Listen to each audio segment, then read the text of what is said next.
Better than a Stinger. Welcome back to Dad's Foxbody Garage. Here we are, going to be doing subframe connectors.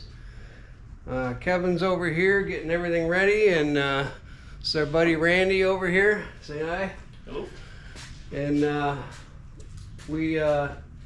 Kevin discovered some rust here underneath. We're going to take care of up in the frame section here. So we're gonna give that a little love first, and we're gonna also cut a little portion off of the convertible braces that go into our reinforcement rails, just so it sits a little bit better.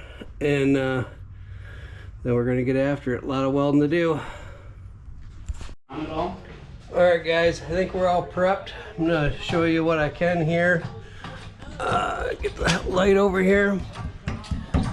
This side wasn't as bad, just some surface rust. We didn't have to do any repair, but we're all ground up. We're bolted up tight. This side's all prepped over here. Front and back, there's our patch. That's stronger than new, I believe.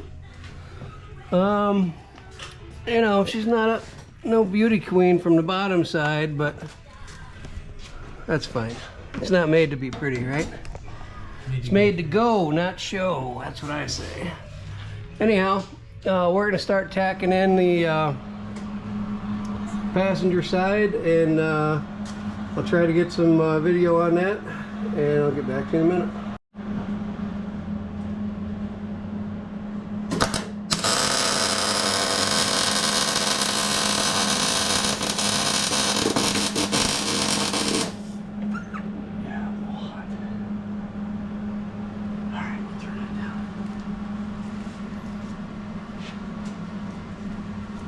Put that in there.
Kevin and Randy did an awesome job at stitching everything together, and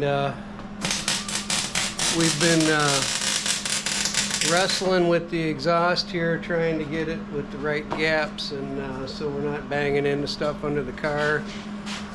You know, basically I got the tailpipes because I had just dumps going right under the car, which made it miserable to drive, and trying to reuse the old hooker mufflers, and Kevin stitch welding the pipes on, and you see from the back, I think we got the gaps pretty darn good.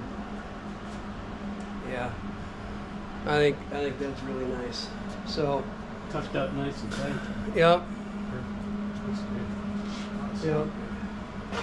Really anxious to hear what it sounds like, but we got a little work to do still. We got some holes to fill and tighten everything up and all that good stuff. I think tonight we're going to, or before the day is over, I'm gonna get under there and paint everything that we welded, so that stuff can dry and gas out tonight. And I might actually grind on these traction bars a little bit and shoot those with a coat of primer and paint while we're enjoying an adult beverage this evening. So thanks for watching. Now we're gonna pick up with this, maybe with a startup, and see how it runs. But thanks again. We'll see you in a minute. Difference on how the car sounds. Super happy about that. So we also brought torque box reinforcements, and I do have front coils and sway bars. So last night, you know, to wind things up, we thought, well, let's take a look at these sway bars. Picked them up from NPD, and yeah, I don't know what kind of car these are for. The part numbers are all correct. Even the instructions say the right year, but then the picture of how they go together shows leaf springs. So yeah, those are gonna have to get returned. And to be honest, I don't think I want to put the rear sway bar on, because I really like my traction bars, and it looks like that would directly interfere with that. So probably won't go with the rear, just maybe just get a front that fits, because right now it really, you know, rolls into turns. Like on my way over here, I was talking about how I thought it may have been the tires, but the more I'm thinking about it, it's probably the sway bars. So you hear Murphy out there barking. So today I think we're going to do some adjustments on the motor mounts, because I don't know if I ever talked about this, but you know, I used the part numbers from right out of the NPD catalog for the motor mounts, but for some reason the passenger side or driver side sits up a little bit, and that's kind of common, or not common, but that's kind of like the whole pattern of this car. I think the front of the car might be tweaked a little bit on this side, where the K member sits up a little bit. Maybe the front frame rail has got a little tweak to it or something like that, but I want to level the engine out. I mean, it's maybe out 3/8 of an inch or something like that. I'm not too worried about it. It doesn't affect the body lines or anything like that. We noticed that yesterday when we were setting the car up for weld. Some of you may have noticed that we were welding the subframe in, not sitting on the tires. So the thought process behind that is, this thing is like a slinky, right? And it settles and twists, and it appears like it may be, like I said, off about 3/8 of an inch, the whole body on this thing. which I don't think that's much for a whole car. But we decided, or came up with an idea anyways. Actually, Randy came up with this idea, and I think it was a good idea also, because when you lift this car up in the air, you know, the front end really droops forward, right? Because it's convertible, there's no top. And it's amazing how much strength that top gives you on a vehicle.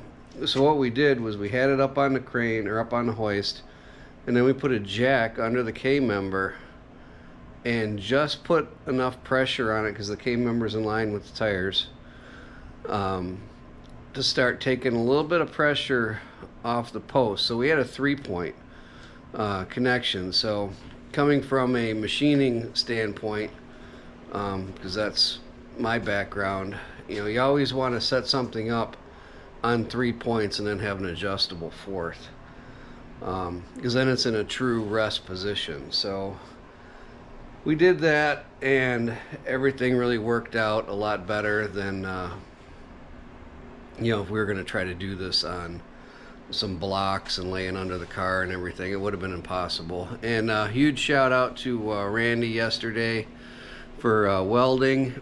He knocked that stuff out like crazy. We started to wonder, you know, how are we going to fill that gap? Because, you know, you pinch the subframe and the frame together, you know, it's not perfect. There's a gap here and there, and he did an awesome job at filling the gaps. Really good technique of, you know, moving around and stirring it in and kind of back feeding the weld. But that made a huge difference in the car. The whole car, I mean, we haven't driven it yet, but it just seems to be more rigid now, which rightfully so. So today, I think, you know, we're kind of limited on what we do now because we don't have the sway bars. I'll throw those back in my other car so I can take them home. We got to tighten the seats back down, put the nuts on the back of the seats, because we just ran the bolts up from the bottom, and then we'll nut the seats in. We're going to tweak the engine a little bit so it's sitting flat. And I don't know if I told you, but on my way here, it appears that my new water pump started leaking. It's not out of the snout or the weep hole or any of that, but it's out of the backing plate gasket, it appears, or it could be coming out of the weep hole on the timing cover. So that would mean one of the gaskets between the water pump and the timing cover are leaking. Regardless, a small leak. I did pick up some stop leak tablets I'm gonna crush up and put in there so I can get home, and then over the winter, you know, I'll pull all this garbage apart. And you know, it's kind of a pain with all the belts and everything down here. I'll pull the radiator, and you know, I need to do that anyways because I need to drain the water out of here. I just have a little bit of coolant in there for corrosion purposes, and it's mostly water, so I got to change that before winter because, you know, here in Michigan everything freezes up. We may tackle the springs. Alright guys, we just got back from a test run, and Kevin's working on the carburetor here. We're trying to open up the secondaries to adjust the idle, try to lean it out a little bit. But I just wanted to give you a video on what this thing sounds like.